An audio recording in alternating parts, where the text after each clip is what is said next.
My name is Courtney, I'm 17 and I'm from Brookborough.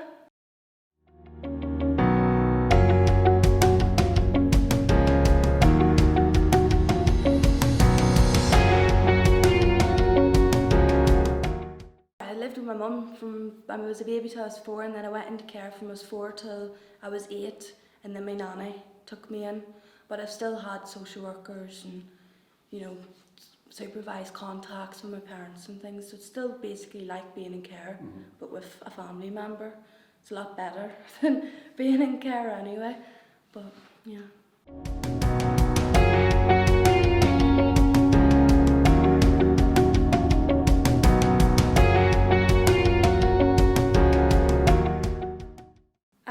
I would have, so I started school in first year obviously, I was fine, got on with all my friends, teachers alright. Then fourth year came, the year of GCSEs, and just kind of went down and I can't tell you exactly when or how it started, but I don't know if it was from the stress of exams, but I just started to deteriorate a bit and lose myself, and I was worrying about exams, getting them and passing more than worrying about my own mental health other than school. And I'd go into school and I'd ring me nanny as soon as first class would start, I just would go to the bathroom and ring and ring and ring for her to lift me, or I'd go to the office telling them I'm sick just to get home, because I felt as if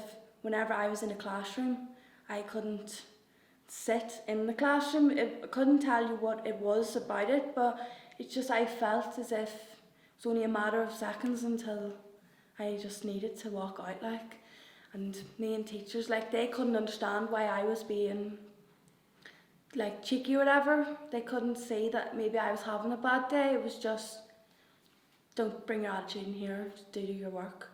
And then that would just make me more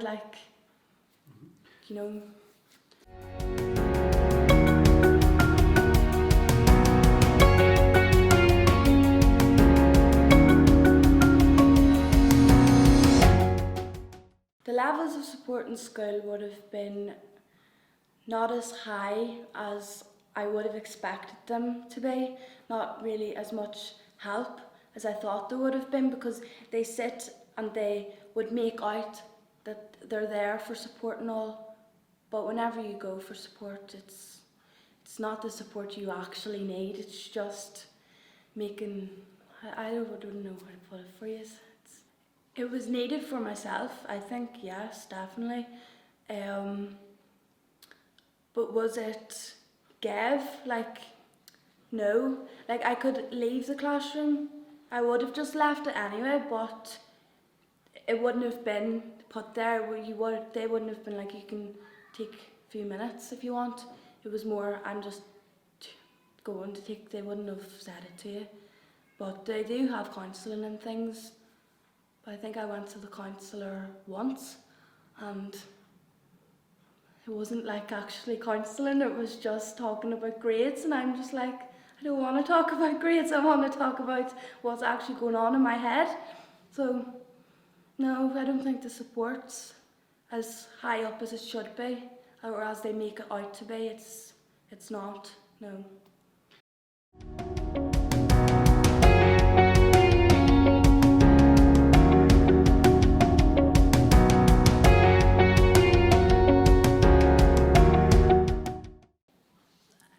The year before, my granddad would have suffered from vascular dementia, so home wasn't good. So I thought school was meant to be getting the break, not making it worse.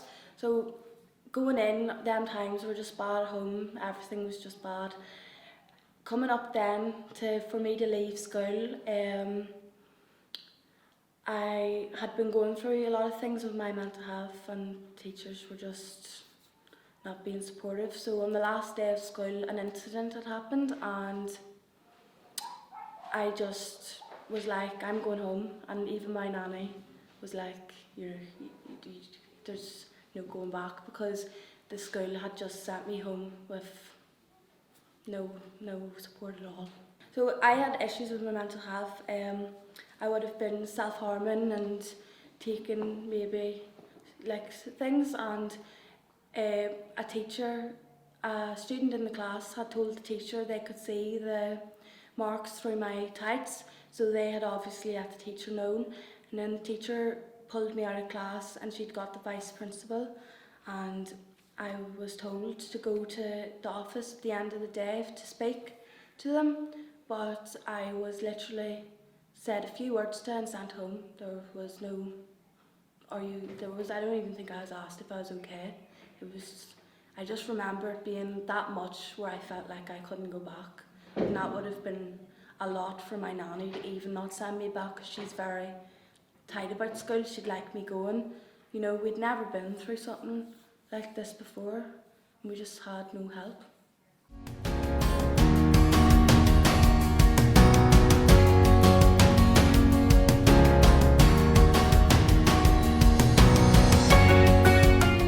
Sitting at home every day wasn't doing anything for me. I wasn't socialising, I was bored, getting up to things out of boredom. It was actually making relationships at home more strained then. So for about a year, I was just sitting at home.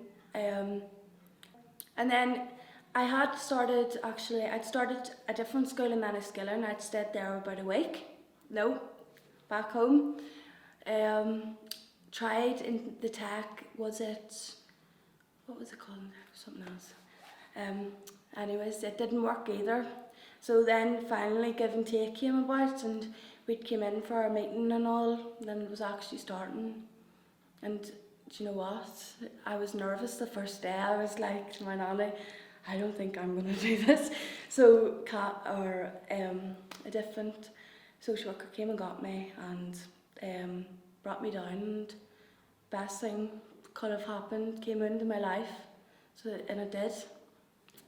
First day I came and I'd met the other people at Give and Take, and I was thinking, oh, this is all right, you know, this is a bit average, you know, it's calm. And do you know what, just being able to actually get along with like the teacher differently than an actual teacher was weird. Like, you could actually build a relationship with them, and you could talk to them about anything. If you needed a break, you just be like, look, I need 2 minutes, that's okay, go ahead. Instead of, no, you're in class now, if you want your break, go after class. Do you know, they was actually taking more into consideration here what I was going through other than school. So it definitely did put a big toll in my life, so it did. And then hearing about how good I was doing in my work and all had helped me as well, because I was getting feedback.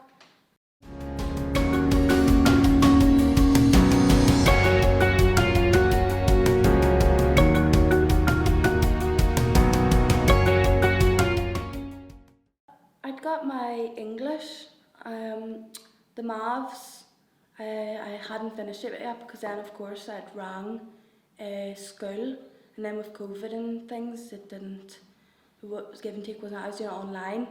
So I'd rang the school and I was like, is there any chance you'd take me back? Because I wanted my GCSEs as well. And all my friends were in school, so I was like, I'm sitting here at home, like, I'm going to go back. And the principal took me back, and now it's back to Google Classrooms. But I can't say much has changed in the school, as nothing has. It's still the same routines, same standards, nothing's changed in the school. Only me having the confidence to get through it, and the strength. Like, I'd just go into class, do my work, go home, don't speak to any of the teachers, nothing, unless they're explaining something. It's so different, just the way everything's handled, a lot different.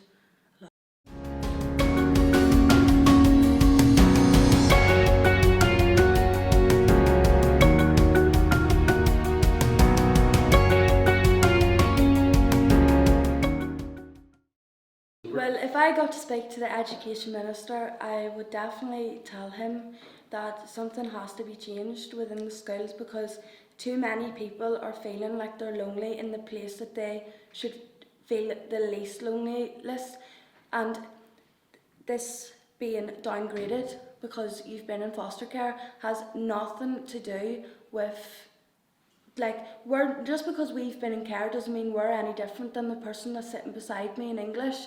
Do you know that person still has problems going on, still has, but they're being treated like, it's more, I don't know, like, school obviously knows I've been in foster care, so they've been contacted, but I feel like schools use that you've been in foster care as you acting out in school, whenever that's not the case. There's obviously a problem that's making you act out.